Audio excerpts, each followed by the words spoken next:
우리나라는 반만년의 역사를 자랑하고 있습니다. 반만년, 5천년 역사지요. 그런데 이 5천년 역사에 900회가 넘는 침략을 받았다라고 그러지요. 계산해 보니까 5년, 6년에 한 번씩 침략을 당했다는 거예요. 다시 말해서 죽임을 당하고 약탈과 억압, 착취를 당했다는 말입니다. 편안할 날이 없었다는 거지. 그런데 오늘 광복 76년을 맞이하는 저희들은 6.25 동란 이후에 거의 한 70년 동안 전쟁이나 억압이나 착취가 없었던 것을 우리는 기억합니다. 한마디로 말해서 슬프고 슬픈 역사를 간직하고 있습니다. 다시는 이런 역사가 반복되지 않았으면 합니다. 아직도 아픔 속에 있는 분단의 아픔이 하루라도 빨리 복음 통일로 이루어지기를, 통일이 되기를 소망합니다. 저는 기도하는 목사로서, 또 선지자로서, 말씀을 증거하는 선지자로서 시련이 많고 한이 많은 우리 민족, 우리나라에 큰 위기가 다가오고 있음을 직감하면서 오늘의 설교를 준비했습니다. 다가오는 이 위기를 바르게 대처하지 못하면 아프고 슬픈 역사가 되풀이 되기 때문에 무엇과 같이? 임진왜란과 같이, 병자호란과 같이, 그리고 6.25 전쟁과 같이 남의 나라 사람들이 우리나라 땅에 와서 전쟁을 했잖아요. 청일전쟁, 러일전쟁과 같이 어려움을 당하는 것은 우리 민족들이었습니다. 아프고 슬픈 역사가 반복될 수밖에 없기 때문이에요. 오늘 본문의 내용은 하나님께 불순종함으로 이스라엘 나라가 망했습니다. 쓸만한 사람들은 다 포로로 끌려갔습니다. 그들은 이국 땅에서 고국을 그리워하면서 눈물의 세월을 살아야만 했습니다. 예레미야 선지자가 예언한 대로 70년 만에 고레스 왕의 칙령에 의해 포로로 끌려갔던 사람들이 고국으로 돌아오게 됩니다. 아직도 많은 사람들이 여러 가지 사정이 있었겠지만 돌아오지 못하고 페르시아 대제국에 그대로 남아 있었습니다. 그런데 큰 위기가 닥쳤습니다. 민족적 위기가 닥친 겁니다. 감당할 수 없는 큰 위기가 찾아온 것입니다. 페르시아 제국의 제2인자였던 하만이라고 하는 사람이 유대인들 모두를 다 몰살시킬 계획을 세웠어요. 지극히 개인적인 사심 때문이에요. 모르드게라고 하는 사람이 자기에게 절을 하지 않았다고 하는 것 때문에 유대인 전체를 다 죽이려고 하는 계획을 세웠습니다. 왕에게 인허를 받았습니다. 죽여도 된다라는. 그리고 전국에 공지까지 했습니다. 처형 날짜까지 잡았습니다. 대문짝만한 광고가 거리거리마다 붙어 있습니다. 큰 위기가 닥친 것입니다. 2021년 광복 76주년을 맞는 우리 민족은 큰 위기 상황 속에 있습니다. 그 첫 번째 위기가 뭐냐? 위기의 불감증입니다. 위기를 위기로 느끼지 못하고 있다는 거예요. 여러분, 사람이 병이 들면은 병든 줄을 알아야 되고, 병들은 그 아픔에 통증이 있어야 하는데 병든 줄을 모르고 있다는 거예요. 아픔의 통증이 전혀 느껴지지 않고 있다는 거죠. 정치, 경제, 사회, 문화, 국방, 교육, 입법, 사법, 행정 어느 곳 하나 성한 곳이 없이 심각한 중병에 걸려 있는데 병든 줄을 모르고 있다는 거예요. 아픔을 느끼지 못하고 있다는 것입니다. 알만한 사람들이 다 침묵하고 있습니다. 설마 그런 일이 있으려고? 아니란 생각에 빠져 있습니다. 그렇다고 한다면 죽을 수밖에 없는 것이요, 망할 수밖에 없습니다.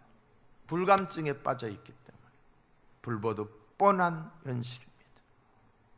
누군가가 해주겠지? 내가 아니면 누가 하랴? 불감증에 빠져 있다는 거지. 둘째는 분열의 위기입니다. 분열.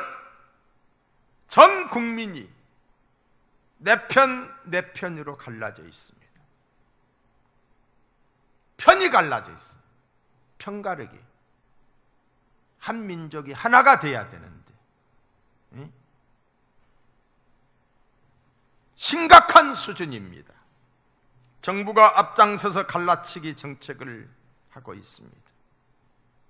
가진 자와 못 가진 자, 가진 자와 못 가진 자, 포퓰리즘 정책, 남자와 여자, 페미니즘 사상, 영남과 호남. 이번에 어느 사람이 그런 이야기 했죠. 백제가 어쩌다고 이런 이야기들을 했잖아요. 젊은이와 늙은이, 여와 야, 이중 구조로 나누어서 갈라치기, 적대시하게 하고 있다는 거예요. 이 이중 구조가 뭐예요? 농민과 지식인, 이 공산주의 사상이 이 갈라치기 사상이에요. 그래서 서로 적대시하게 만들게 하는 거죠. 옳고 그름이 없습니다. 내 편이면 틀려도 옳고 내 편이 아니면 옳아도 틀린 거예요. 심각한 수준에 있는 거예요. 여러분 의식하잖아요. 틀린 거는 틀린 건데 내 편이면 안 틀린 거고 맞아도 내 편이 아니면 틀린 것처럼 취급한 이 갈라치기 정책, 국민 분열. 교회는 어떻습니까? 교회도 마찬가지. 교회도 갈라져 있어요. 첨예하게 지금 갈라지고 있어요. 그것도 다른 것이 아니라 교회의 본질인 예배를 놓고서 예배를 드려야 되느냐 말아야 되느냐, 분열의 위기. 이 분열을 수습할 수 있는 민족 화합의 지도자가 나오기를 위해서 우리는 기도해야 될 줄로 믿습니다. 세 번째로는 사상의 위기입니다. 사상. 우리나라는 공산주의가 아닙니다. 인민민주주의 국가가 아닙니다.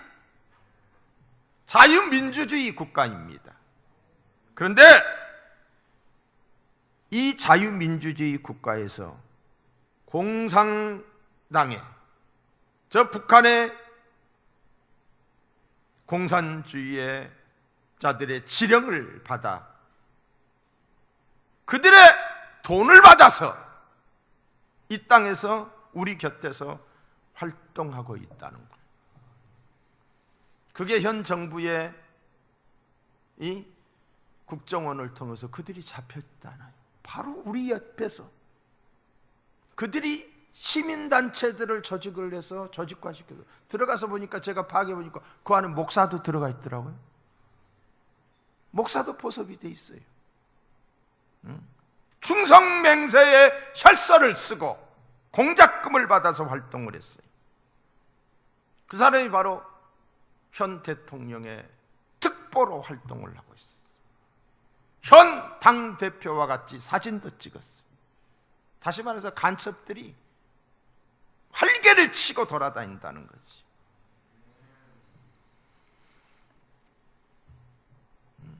국가보안법을 폐지하자고 하고 있어요. 미군 철수를 주장하고 있어요. 여러분, 국가보안법이라는 게 뭔지 아세요? 자유민주적 기본 질서를 위태롭게 하는 개인이나 단체의 활동을 규제하기 위한 법이 이 보안법이에요.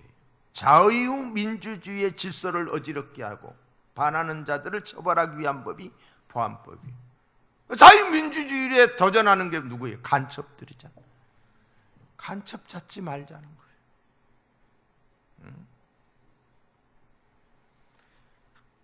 월남의 패망의 원인이 어디에 있습니까?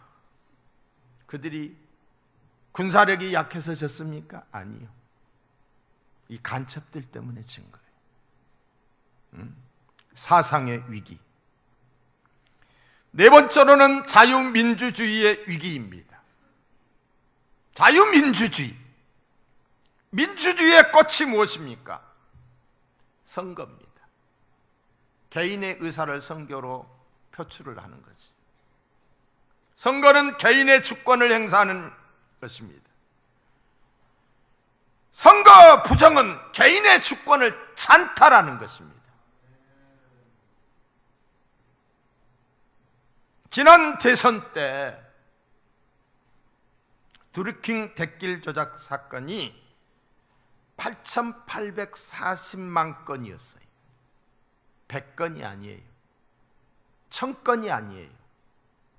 1억 건에 가까운 댓글 조작 사건이 있었던 게 이제는 판결이 났잖아요. 그래서 경기도지사가 이제 감옥에 갇히게 됐잖아요. 대선 때 국민의 여론을 조작해서 대통령이 되었다는 거예요. 이런 끔찍한 일이 있었음에도 불구하고 국민들이 다 잠잠하고 있어요. 지난 4.15 총선 부정선거 시시비비가 말도 많고 탈도 많았지만 이해할 수 없는 일들이 벌어졌지만 너무도 큰 일이기 때문에 누구도 함부로 말할 수 없는 일이었습니다. 함부로 말할 수가 없잖아요. 너무 큰 일이고 끔찍한 일이기 때문에 어떻게 그걸 부정선거라고 말할 수가 있어요? 심증 안 했지만 물증이 없어요. 말을 못해요. 정치인들이 그런 이야기를 하면 정치 생명이 끝난다나요? 그런데 지난 6월 28일 인천 연수구 을 지역구에서 4.15 부정선거 소송 재검표가 이루어졌습니다.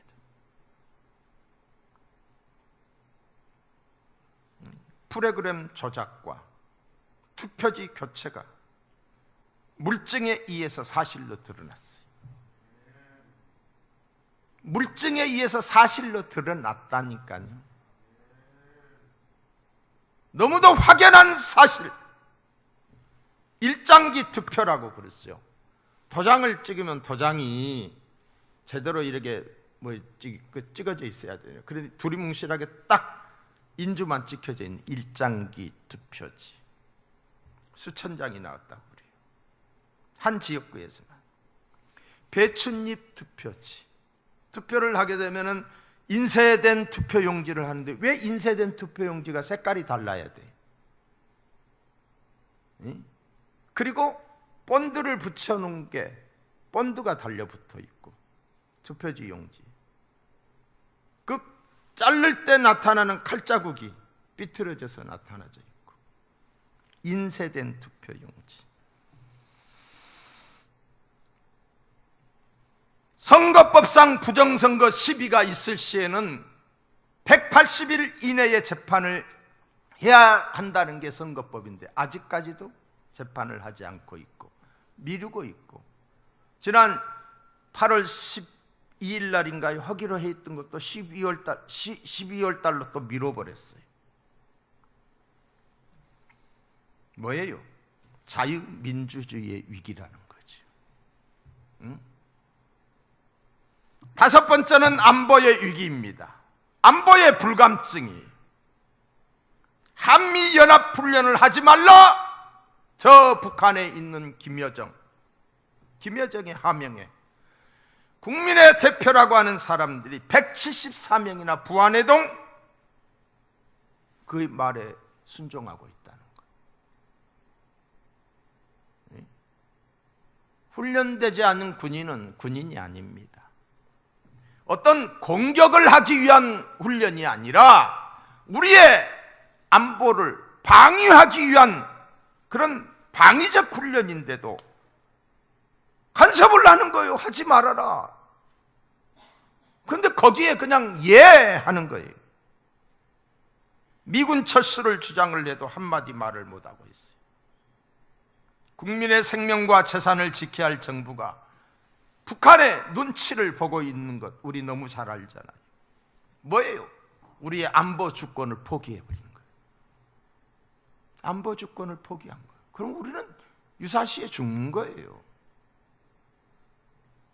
여섯 번째, 거짓의 위기입니다.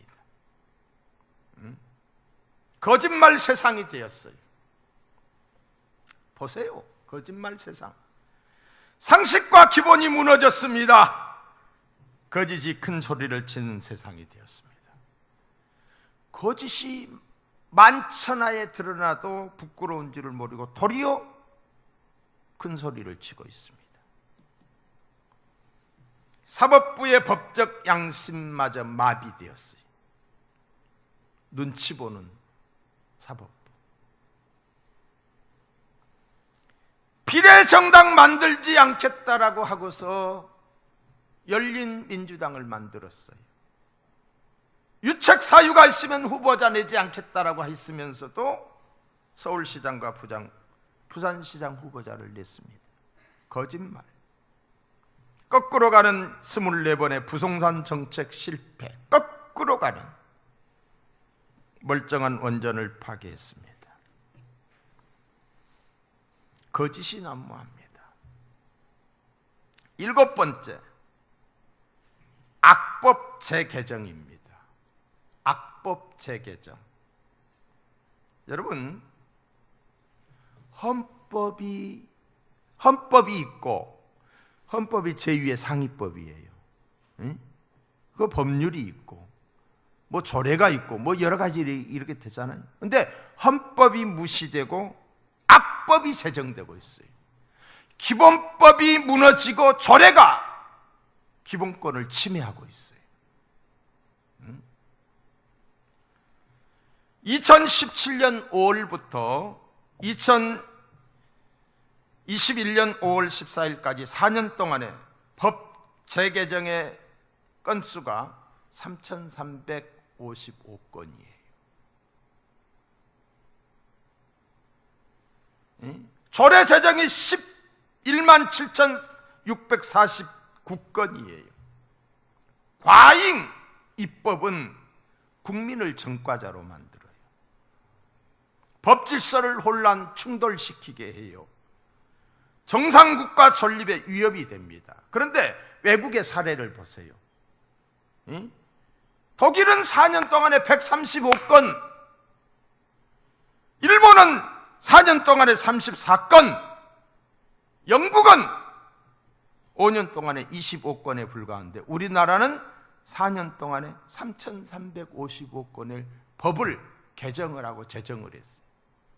아마 이번 9월 국회가 열리게 되면 엄청나게 또 많은 법들이 그냥 통과. 우리도 모르는 순간에 악법들이 개정이 될 줄로 압니다. 최근에 언론중재법을 밀어붙이고 있어요. 언론중재법 찾아가서 한번 보세요. 언론을 통제하겠다는 것이지요. 국민의 알 권리를 통제하겠다는 것입니다.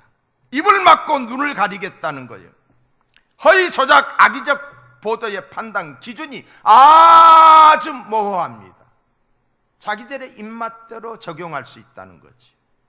자신들에게 불리한 기사에 대해서는 고액의 배상금을 청구하여 언론을 통제하겠다는 것이 최근에 추진하고 있는 언론중재법입니다.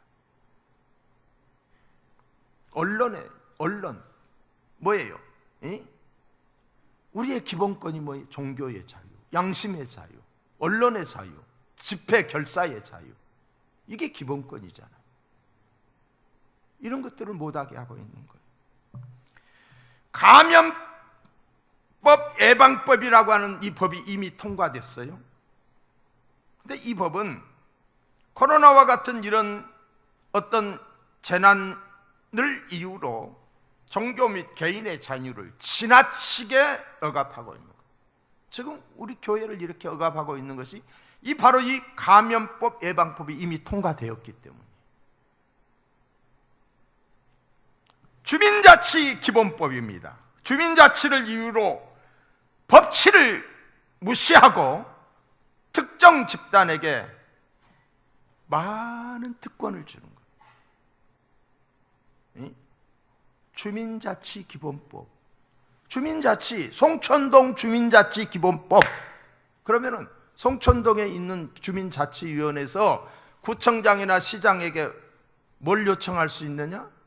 자료를 요청할 수가 있고, 또 재정을 요청할 수가 있고, 와서 보고할 수 있겠고, 모든 우리 시민의 어떤 이 개인의 신상까지도 다 주게끔 하는 거예요. 이게 주민자치 기본법이에요. 아니, 대도 구가 있고 행정자치가 있잖아요. 그런데 주민자치를 다시 만들겠다는 거예요. 독재를 실현하는 무서운 법입니다. 북한의 인민위원회와 같은 것이 대북전단금지법, 표현의 자유를 제한합니다. 유치원 3법, 사법, 사립유치원의 국가통제지, 임대차 3법, 전세와 관련한 모든 행정에 대하여 정부의 통제를 하겠다는 거예요. 자유시장 경제를 무시하는 거예요.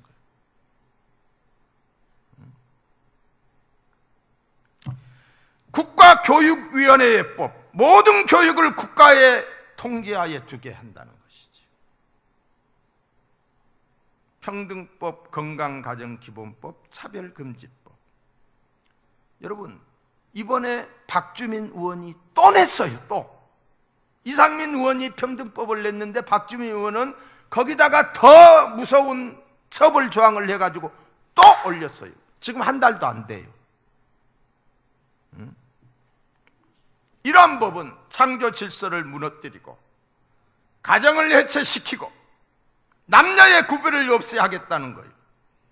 뭐예요? 짐승보다 못한 사회를 만들겠다는 것이. 무엇으로? 법으로. 악법도 법이라. 악법도 법이에요. 법이 만들어지면 법에 의해서 처벌을 받아요. 법에 의해서 죄인이 되는 거예요.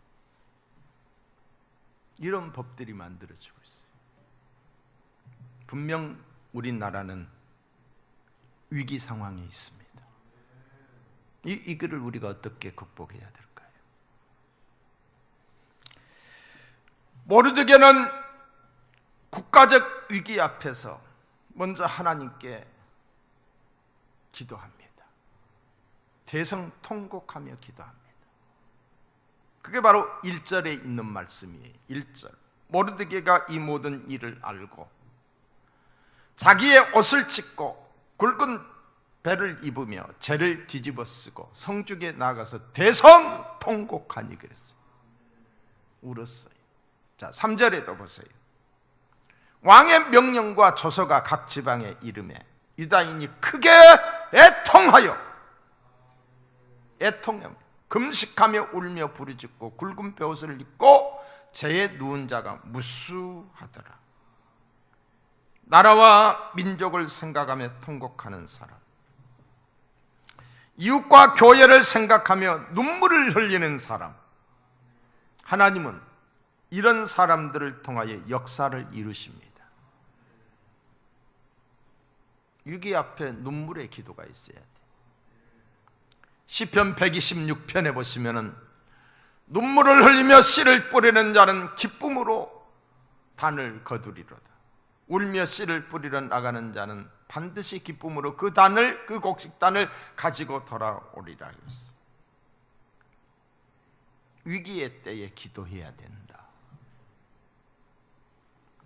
모르드게는 기도하고 난 후에 당시에 왕후가 된 에스더에게 부탁을 합니다. 8절에 보시면은 왕에게 나아가서, 에스더 네가 왕에게 나아가서 그 앞에서 자기 민족을 위하여 간절히 구하라. 왕에게 좀 알리라는 것이. 그러자 에스더가 말을 합니다. 11절을 볼까요? 왕의 신하들과 왕의 각 지방 백성이 다 알거니와, 다 알거니와 법으로 제정되어 있는 거예요. 남녀를 막론하고 부름을 받지 아니하고 왕이 오라고 하지 않았는데 왕 앞에 나가게 되면은 안뜰에 들어가서 왕에게 나가면, 왕궁에 들어가게 되면 이 말이에요. 오직 죽이는 법이요, 법으로 제정이 되어 있어요. 왕의 안위를 위해서 그렇게 법이 제정이 되어 있다 이 말이에요. 왕이 그 자에게 금규를 내밀어야 할 것이라. 손을 내밀지 않으면 죽는다는 거예요. 이제 내가 부름을 입어 왕에게 나가지 못한 지가 이미 30일이라 하라 하니라 그랬어요. 그러니까 모르드게가 너 왕 앞에 나가서 좀 고해라. 그러니까 이 말을 들은 에스더가 어떻게 아주 소극적으로 주저주저 하고 있는 거예요. 이유를 대는 거예요. 왕후라도, 내가 왕후지만은 왕의 부름이 없이 왕 앞에 나가면 나도 죽임을 당할 수 있다. 이미 왕이 나를 부르지 않은 지가 지금 30일, 한 달이 됐다. 법을 이야기하고 있는 거예요. 그러자 모르드게가 뭐라고 말하니까 아주 단호하게 말을 합니다. 경고합니다. 14절을 볼까요? 14절. 이때에 내가 만일 잠잠하여, 이때에 만일 내가 잠잠하여 말이 없으면 유다인은 다른 데로 말미암아 노임과 구원을 얻으려니와 너와 내 아버지의 집은 멸망하리라. 내가 왕후의 자유를 얻은 것이 이때를 위함이 아닌지 누가 알겠느냐 하니, 내가 왕후가 된 것은 이때를 위함이라고 전합니다. 이때 네가 왕후가 된 것이, 우리가 기억할 것은 하나님의 때입니다. 하나님의 때가 있어요. 하나님의 때가 있다니까요. 하나님의 정한 때가 있어요. 하나님이 일하시는 때요, 하나님이 자기의 영광을 나타내시는 때요. 우리는 이 때를 기억해야 돼요. 이 때가 중요한 이유는 내 때가 아니기 때문이에요. 이 때는 하나님의 때이기 때문이에요. 내 때를 고집하는 것은 불신앙이에요. 하나님의 때가 분명히 있음에도 불구하고 하나님의 때를 생각하지 않고 내 때만 고집하는 것, 기도 응답도 응답의 때가 있는 거예요. 우리는 하나님의 때를 기다리며 하나님의 때에 맞는 삶을 살아야 합니다. 내 때에 하나님의 때를 맞추려고 하지 말고 하나님의 때에 나를 맞추려고 해야 돼요. 이 때를 아는 것이 지혜입니다. 우리의 삶에는 범사에 때가 있다고 그랬어요. 전도서 3장 1절 이하에 보시면 범사에 기한이 있고 천하만사가 때가 있나니 날 때가 있고 죽을 때가 있다. 심을 때가 있고 심은 것을 뻗을 때가 있다라고 했어요. 이 때를 실기하면 안 되는 거예요. 때가 중요한 거예요. 에스더가 왕후의 자리에 오른 것은 북이 영화를 누리기 위함이 아니라 민족의 구원을 위함이었습니다. 모르드게가 에스더가 왕후가 된 것은 그 미모 때문에 있지 않고 하나님의 섭리였다는 확신을 가지고 있었던 거예요. 그래서 단호하게 말합니다. 침묵하면 너와 내 집은 멸망하리라. 내가 왕후가 된 것이 이때를 위함이라고 촉구합니다. 이때의 소중함을 말하고 있는 거예요. 민족의 운명이 경각에 달렸으니 더 이상 주저하지 말고 왕께 직고하라는 거예요. 자, 이때, 자, 광복 76년을 보내는 2021년 이때는 어떤 때인가? 생각을 바꿀 때예요. 위기를 극복하려면 생각이 먼저 생각의 전환이 필요합니다. 에스더는 생각을 바꾸었어요. 부정적인 생각에서 긍정적인 생각으로. 왕 앞에 나아가게 되면, 왕이 부리지도 않았는데 내가 나아가게 되면은 나 죽을 수도 있다. 왕이 나를 부르지 않은 지가 지금 30일이 지났다. 근데 내가 어떻게 나갈 수 있느냐? 이 부정적인 생각에서 긍정적인 생각으로 바꿔야 돼요. 나라 사랑도 생각에서부터 시작이 됩니다. 손해본다, 위험하다, 그래서 못한다, 손해본다, 위험하다, 저 자식 고생시킨다, 생각이 이러니까 애국을 못하는 거예요. 어떻게 그런 사람들이 독립운동을 합니까? 어떤 손해를 보다도, 어떤 불이익을 당하더라도 나라가 살 수 있다면 이 한 몸 죽으면 죽으리다. 생각이 바뀐 거예요. 생각의 전환이 필요한 거예요. 하나님은 생각을 쓰시는 분이십니다. 동족의 사활이 걸린 위기 상황에서 예수다는 생각을 바꾼 거예요. 생각을. 여러분, 위기 앞에서 우리가 할 수 있는 것은 사고의 전환입니다. 생각을 바꿔야 됩니다. 할 수 있다는 적극적이고 긍정적인 생각, 손해를 보더라도 괜찮다는 생각의 전환이에요. 오늘날 왜 많은 사람들이 이 위기 상황 속에서 침묵하고 있습니까? 손해본다고 생각하니까, 불이익이 있을 것이라고 생각하니까 말을 못하는 거예요. 생각이 전환이 없이는 다음 단계로 넘어갈 수가 없는 거예요. 부정적이고 소극적인 생각을 가지고는 어떤 일도 할 수가 없습니다. 사고의 전환이 이루어지지 않으면 기도마저도 할 수가 없는 거예요. 어떻게 기도가 나옵니까? 생각하는 것만큼 기도하기 때문이에요. 부정적인 생각은 기도를 방해하는 대적이요, 소극적인 생각은 기도를 쉬게 하는 원수입니다. 이 길을 극복하기 위해서 가장 우선적인 일은 우리의 생각을 바꾸는 일이다. 나라 사랑하는 마음이 생겨야 합니다. 남다른 애국심이 이 국가적 위기 상황 속에서 우리 속에 있기를 주님의 이름으로 축복합니다. 두 번째로, 이때는 간절히 기도할 때입니다. 자, 16절을 다시 봅니다. 에스더가 말합니다. 당신은 가서 수산에 있는 유다인을 다 모으고, 수산성에 있는 유다인들을 다 모으라는 거예요. 나를 위하여 금식하되 밤낮 3일을 먹지도 말고 마시지도 마소서 식음을 전폐하고 기도하라는 거예요. 나도 나의 시녀와 더불어 이렇게 금식한 후에 규례를 어기고 법을 어기고 왕에게 나아가리니 죽으면 죽으리이다. 여러분, 기도는 위기를 극복하는 최고의 지름길인 줄로 믿습니다. 기도하면 하나님이 역사하시. 시편 50편 15절에 보시면은 환난 날에 나를 부르라, 나를 부르라. 내가 너를 건지리니, 내가 건지리니 내가 나를 영화롭게 하리라. 특별히 이 국가적 위기 상황 속에서 에스더는 뭐였어요?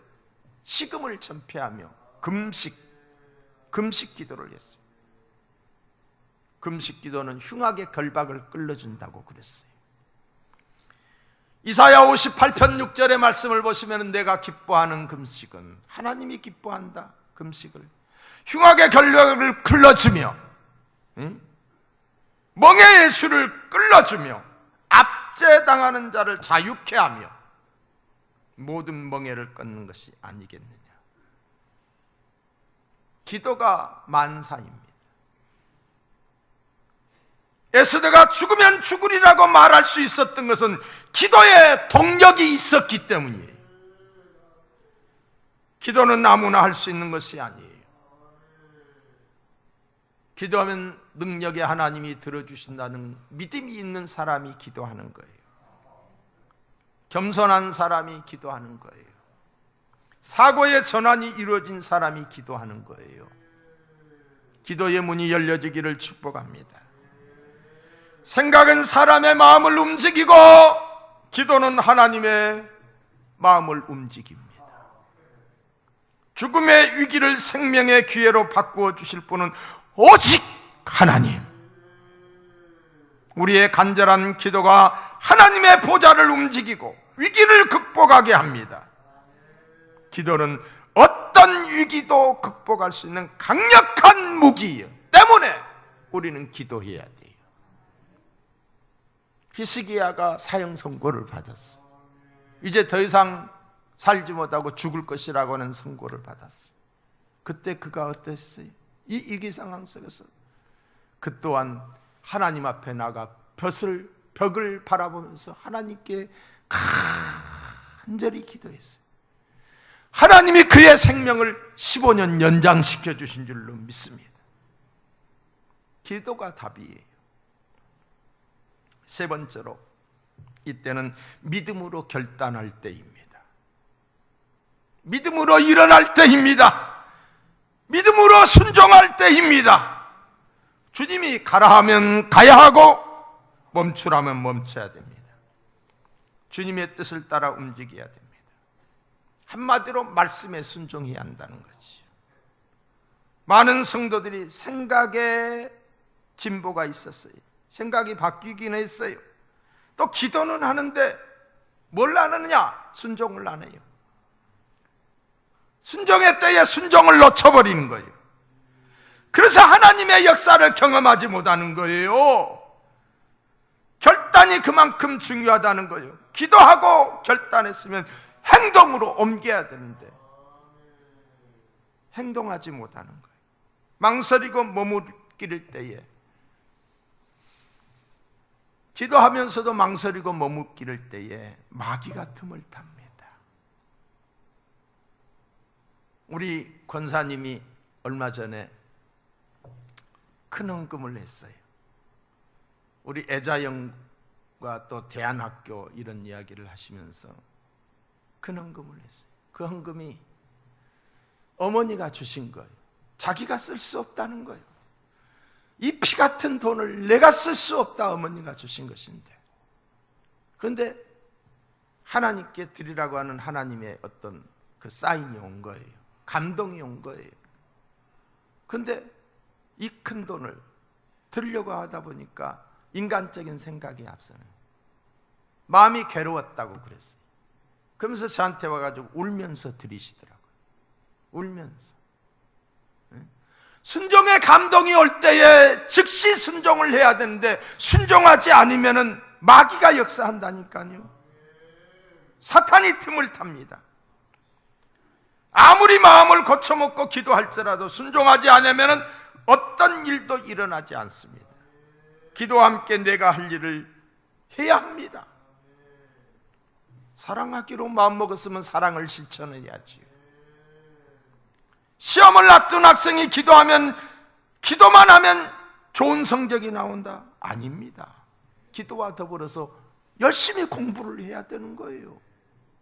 그럴 때 성적이 올라가는 거죠. 에스더는 부정적인 생각을 접고 기도했으며 담대하게 왕 앞에 나아갔습니다.